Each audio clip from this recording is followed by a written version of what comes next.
Saudações, meus irmãos. Sou Carlos Oliveira, do canal Pergunte ao Carlão. E hoje mais um dia que Deus nos dá para darmos continuidade ao nosso curso teológico. Nós que já iniciamos há alguns dias a matéria de seitas, religiões e heresias, da aula 1. Se você não assistiu, aqui no card em cima do seu vídeo, você pode voltar e assistir essa aula. Se já assistiu, acompanhar aqui com a gente a aula de número 2 da matéria de seitas, religiões e heresias, aula ou matéria que tem sido muito aguardada por muitos dos nossos seguidores, tanto nos nossos alunos da FCO, bem como uma novidade que eu também quero contar para vocês que me acompanham, que em breve estaremos iniciando um núcleo teológico no estado do Pará, com o nosso amigo pastor W. Gomes. Quem não assistiu, como eu disse, assista a aula que já ministramos há alguns dias, para que a gente possa aí ter um entendimento bom. E hoje nós vamos continuar com a nossa matéria, abordando alguns tópicos fundamentais, informações sobressalentes daquilo que nós já apresentamos anteriormente.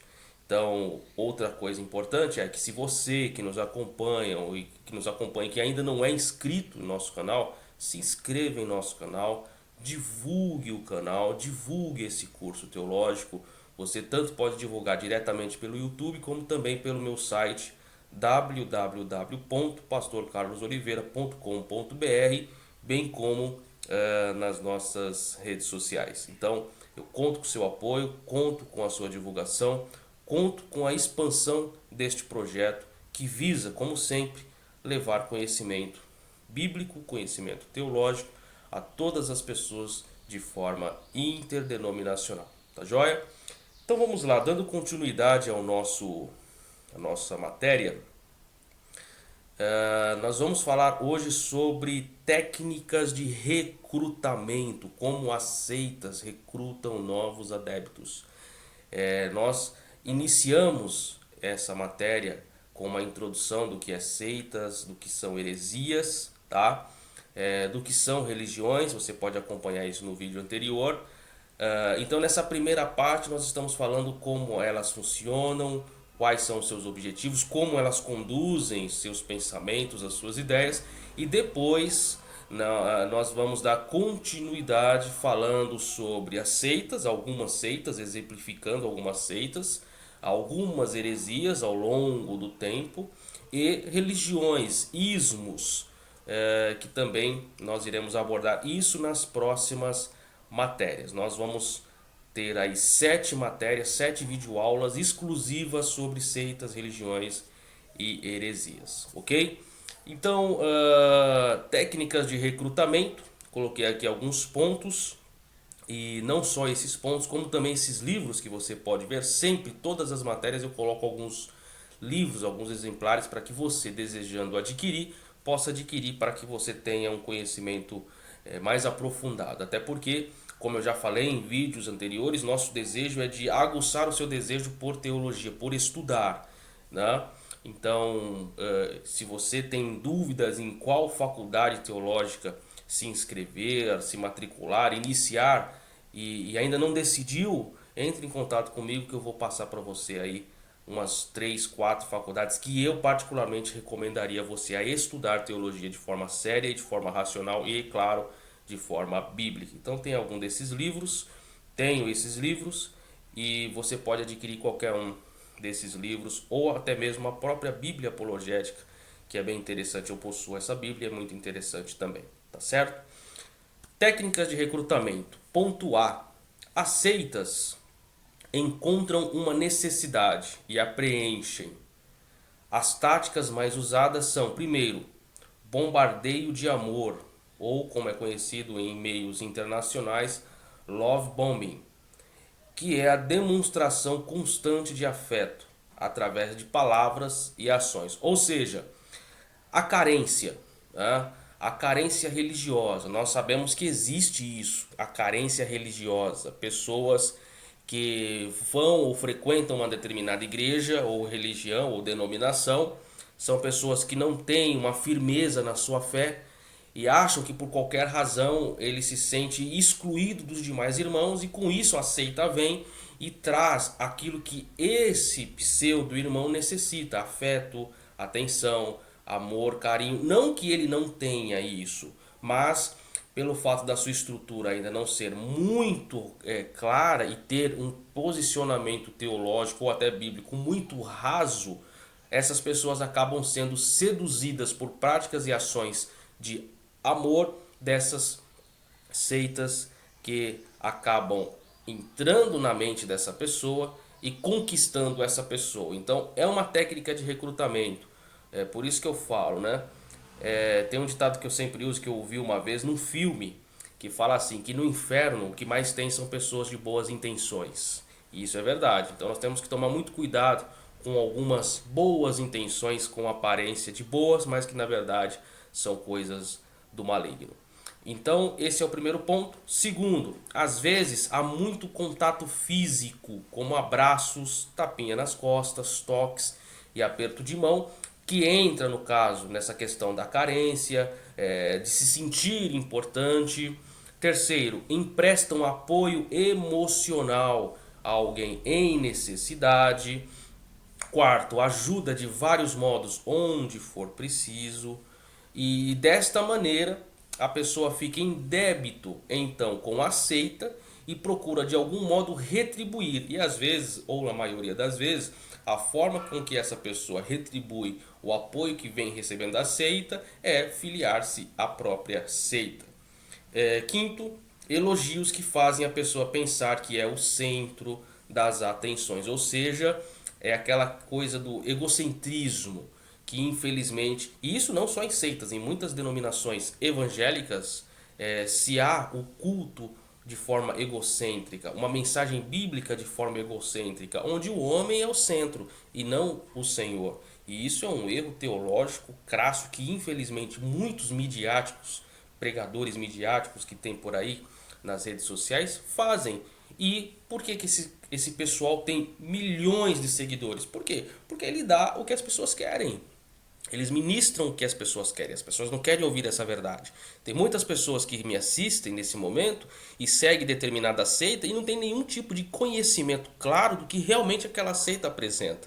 Está lá em função de uma retribuição que ela recebeu dessa seita, como um apoio, um auxílio, um afeto, cobrindo a sua necessidade egocêntrica ou de carência, da necessidade de atenção, e em função disso acaba entrando. E isso é uma falta também das igrejas sérias, achando que se a pessoa não vem, é porque a pessoa já é do maligno, ou porque a pessoa não é um eleito, ou porque a pessoa é isso, ou porque a pessoa é aquilo. E isso é um erro. Nós temos que pregar o evangelho a todas as pessoas, e não só pregar, mas cuidar, que é o mais importante.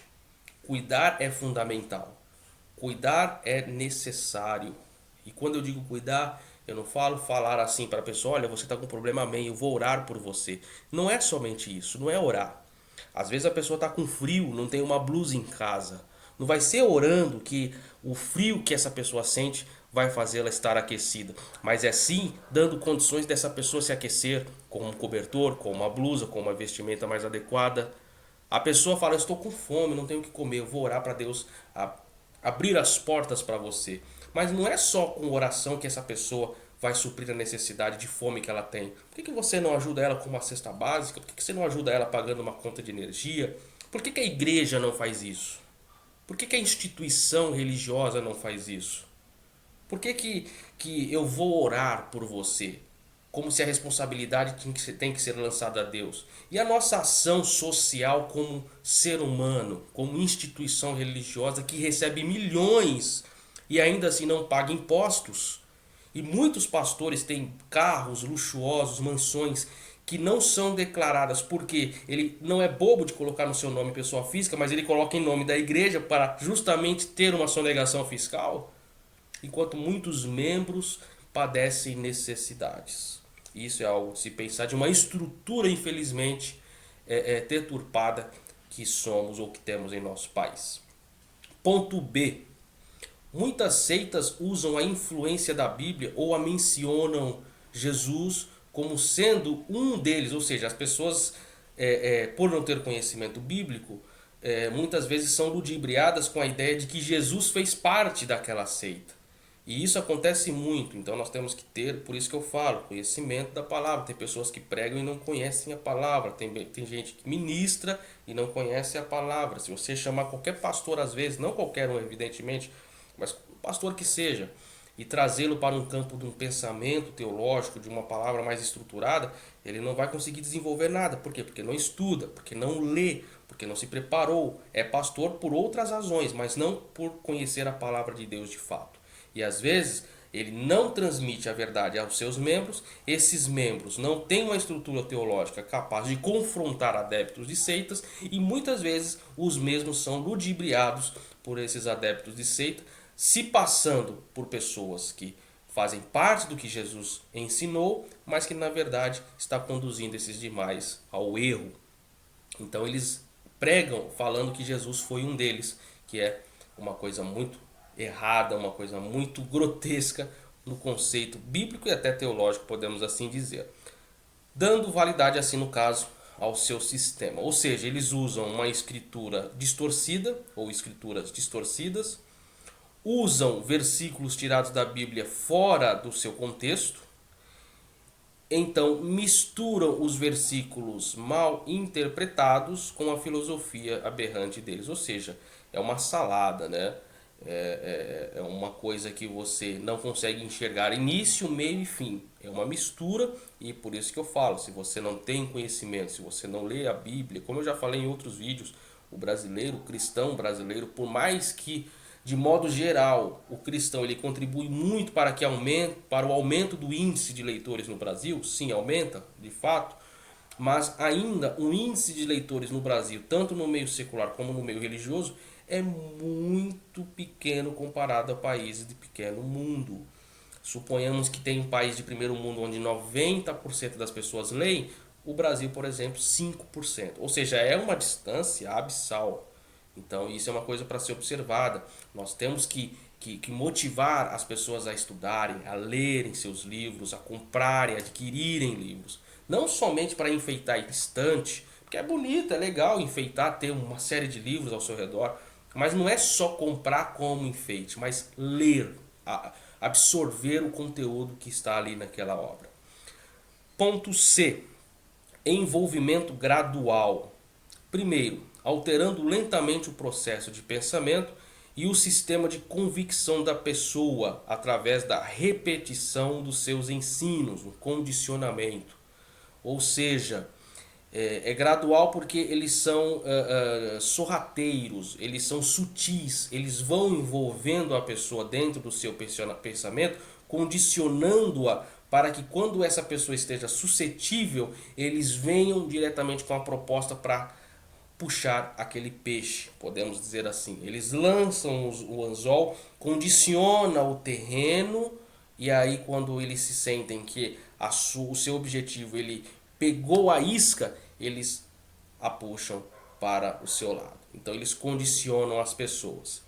As pessoas normalmente aceitam as doutrinas de uma seita um ponto de cada vez, ou seja, não é sempre que ela vai absorver de uma única vez todo o conteúdo de uma seita. Isso também é gradual.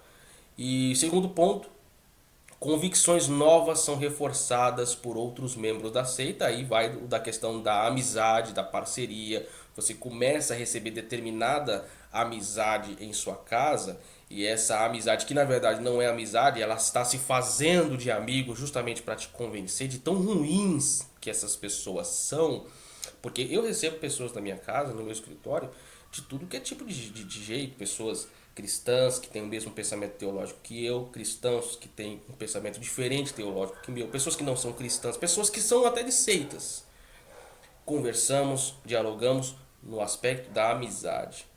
Agora, vir na minha casa para tentar me convencer, se passando de amigo, isso daí eu percebo e não dou atenção a isso. Então, isso cabe ao ser individual a descobrir o seu nível de envolvimento ou nível de envolvimento que essas pessoas têm com você, se realmente é uma amiga ou se faz de amigo para te convencer para estar dentro de uma determinada seita. Então, essas são as técnicas de recrutamento fundamentais ou principais que uma seita faz uso para tentar convencer novos adeptos. Não só convencer, mas convencer pessoas que não são membros de nenhuma denominação religiosa ou de nenhum credo religioso. Não somente essas pessoas, mas até mesmo de tão audaciosos que são, até mesmo pessoas que são cristãs, que já têm um certo conhecimento da Bíblia, que ainda assim caem nessas armadilhas. Tá joia? Seguindo o nosso slide, vamos agora para mais um outro ponto. Como as pessoas são mantidas na seita. Uma coisa é você conquistar, outra coisa é você mantê-la. Uma coisa é você abrir uma empresa, outra coisa é você manter esta empresa aberta. Ou seja, são coisas diferentes. Nós falamos de como eles recrutam. Agora, assim que eu recrutei, agora eu tenho que mantê-lo. Que é um outro trabalho, é uma outra filosofia, é um outro aspecto que vamos observar aqui.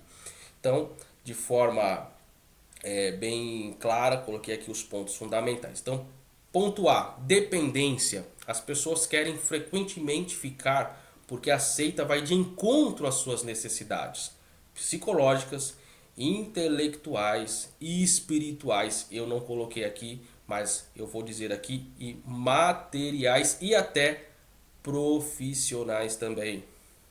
Tá?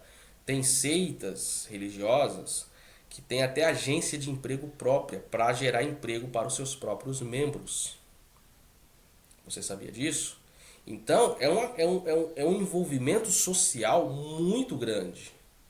E as pessoas, em função de suas necessidades, abraçam esse posicionamento. E a igreja cristã que tem condições de ter um envolvimento social maior, suprindo as necessidades gerais da população, eu não estou falando aqui de teologia do evangelho social, que vamos falar em outra matéria. Não estou falando de teologia do evangelho social. Eu não estou falando desse tipo de missão integral. Não estou falando sobre isso e nem sou defensor da missão integral. Mas o que eu quero dizer é que existem necessidades sociais que a igreja tem condições de supri-las e não as supre por outros interesses denominacionais. E as seitas fazem isso, e a pessoa ela vai fazer o que se ela tem uma necessidade? Se você tem um filho que está passando fome e você não tem um emprego, você vai recorrer, você vai orar a Deus, sim, ok, mas se as coisas não acontecerem porque você não teve fé, é o que vai dizer a igreja ou algumas igrejas. Então, se tem uma seita ou uma religião que vai suprir essa necessidade, você acha que você que me ouve vai pensar duas vezes? Só se você ter uma base bíblica muito enraizada. Caso contrário, você acaba cedendo por necessidade. Então, nós temos que ter um condicionamento bíblico muito firme, convicções teológicas e bíblicas muito firmes, porque qualquer pessoa está propensa a cair num pensamento de seita. Tem igrejas cristãs que, se nós observarmos a sua estrutura bíblica e teológica, ela só é igreja cristã protestante, como podemos assim dizer, na placa, porque o seu culto, a sua liturgia já tem indícios de uma seita. Há muitas por aí, e as pessoas continuam porque elas têm suas necessidades. Então a dependência faz com que as pessoas mantenham-se numa seita. Ponto B, isolamento. O contato com pessoas de fora do grupo é reduzido, ou seja, eles fazem de tudo para que você não se relacione com outras pessoas que não sejam eles mesmos. Ou seja, ele reduz e cada vez mais a vida desse membro é construída ao redor da seita, ou seja, o seu nível ou seu ciclo de amizade passa a ser restrito e você apenas passa a ter contato com pessoas que têm o seu mesmo pensamento. Fica muito mais fácil então controlar e moldar o membro. É como uma torre de Babel, né? Se todos falam a mesma língua, a torre acontece. Aí Deus olhou aqui e falou: não é bom que todos façam isso, porque logo logo vão se rebelar contra nós, vão se tornar maior que nós, ou querem se tornar maior que nós. Vamos lá e vamos confundir, cada um vai falar a sua língua e vamos dispersar o povo. É o que Deus fez. E a seita faz o contrário. A seita, ela quer que você tenha um ciclo de amizade restrito apenas a membros da sua seita. E inclusive, isso não é só de seitas, igrejas evangélicas também. Eu já presenciei várias vezes membro da Assembleia de Deus não tem contato com membro da congregação cristã do Brasil, que não tem contato com a igreja presbiteriana, que não tem contato com a igreja Assembleia de Deus, que não tem contato com a igreja universal, que não tem contato com a igreja batista, que não tem contato com a igreja batista renovada, que não tem contato com a presbiteriana independente. Isso, né? Isso na igreja existe. Isso é muito feio, isso não é bom. Né? Então nós não temos essa necessidade. Quem tem um posicionamento bíblico firmado não precisa dessas coisas. Imagine se Jesus tivesse esse pensamento e só falasse ali com os seus, embora ele veio para os judeus, os seus não o quiseram, e aí o evangelho se espalhou a todos. Então nós temos que ter esse senso de entendimento e de coerência com relação ao que nós defendemos ou não defendemos como cristãos. Ponto C. Reconstrução cognitiva, lavagem cerebral. Eles fazem uma lavagem cerebral. Uma vez que a pessoa é doutrinada, os processos de pensamento deles ou dessas pessoas são reconstruídos para serem consistentes com a seita e ser submisso aos seus líderes. Isto facilita o controle pelo líder da seita, ou seja, eles fazem uma lavagem cerebral na pessoa, literalmente. Só que a lavagem cerebral que eles fazem numa pessoa, ela só tem sucesso se a própria pessoa for suscetível a uma lavagem cerebral. É por isso que tem que haver o despertamento, o avivamento de fato das pessoas que seguem a Cristo no estudo da palavra. Avivamento é conhecimento da palavra. Avivamento é entender a palavra. Avivamento é estar com intimidade com a palavra de Deus. Isso é um avivamento. Avivamento é você ter conteúdo da palavra de Deus para expressar a palavra de Deus. Isso é avivamento. Avivamento não é esterdalhaço, barulho, gritaria dentro de um templo. Isso não é avivamento. Isso daí é uma outra coisa, que eu nem sei o nome ao certo. Avivamento é você estar cheio da palavra de Deus a tal ponto que isso transborda para as pessoas. Isso é avivamento pleno. Entendeu? Então, eles fazem uma lavagem cerebral. Ponto D. Substituição. A seita e os líderes ocupam frequentemente o lugar de pai, mãe, pastor, professor.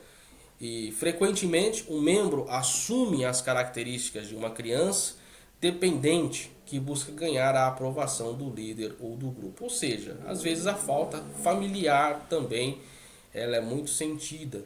Você já observou que tem na mesma família o pai é pastor da Igreja Batista, a mãe é membro da Igreja Assembleia de Deus, o filho mais velho é da Igreja Congregação Cristã, a filha é da Igreja Presbiteriana, que tem um relacionamento com um jovem da Igreja Universal.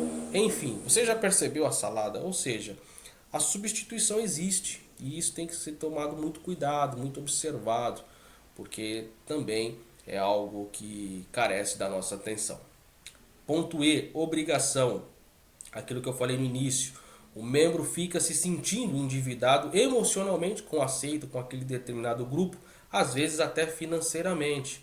Então, ou seja, o membro recebe o apoio de uma seita, ele fica tão dependente dessa seita que ele se sente na obrigação de fazer parte da seita. E fica nessa obrigação. Às vezes ele não está lá por uma consciência, mas às vezes por uma mera obrigação. Ponto F. Culpabilidade. É dito para a pessoa que sair da seita é trair o líder, Deus, o grupo, etc.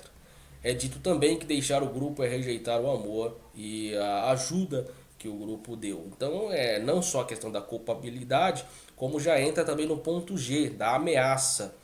Ameaça de destruição por Deus, por desviar-se da verdade. Às vezes a ameaça física é usada, entretanto não frequentemente. Ameaças de perder o apocalipse interpretado por essas seitas ou ser julgado no dia do julgamento. Então a culpabilidade ela vai atrelada às ameaças que a seita faz a determinado membro que pretende se desvincular dessa seita. Então eles usam essa artimanha da culpabilidade e da ameaça. Então esses são os pontos principais para manter uma pessoa numa seita. Agora é claro, são manobras que a seita faz uso, mas que nenhuma dessas manobras é maior do que o poder e a soberania de Deus, que pode destruir. Se você entender isso e abrir os seus olhos e colocar um basta nessa sua vida de pecado e de erro, seguindo seitas, de seguir o verdadeiro evangelho, de se atentar, de permitir que o Espírito Santo abra a sua mente, os seus ouvidos, para que insira o dom da fé, para que você tenha fé na palavra verdadeira e siga o Senhor de todas as nações, ao nosso Deus. Então, nessa aula 2, nós ministramos esses pontos. Na 3, nós vamos falar outros pontos ainda dentro do aspecto de conhecendo um pouco de seitas. E aí sim, da aula 4 em diante, a 4, a 5, a 6 e a 7, nós vamos ter ainda essas outras 4 aulas, falando, dando exemplos de algumas seitas, algumas heresias do passado, algumas religiões. Então, é fundamental que você continue acompanhando, se inscreva em nosso canal, divulgue esse canal a tantas pessoas que forem necessárias e se inscreva. E qualquer dúvida nós estamos à disposição. Em breve estarei lançando o meu 7º livro sobre anjos, um livro sobre angiologia, que é uma matéria também muito pouco estudada por muitas denominações. Que Deus possa abençoar a cada um de meus seguidores. E conto com oração, como eu disse no início, em breve estaremos aí iniciando um núcleo de estudo de teologia, um Instituto de Bíblia o Instituto de Teologia e Bíblia, o ITEB, no Nordeste do nosso país. Que Deus abençoe a sua vida e conte conosco e em nossas orações. Deus abençoe.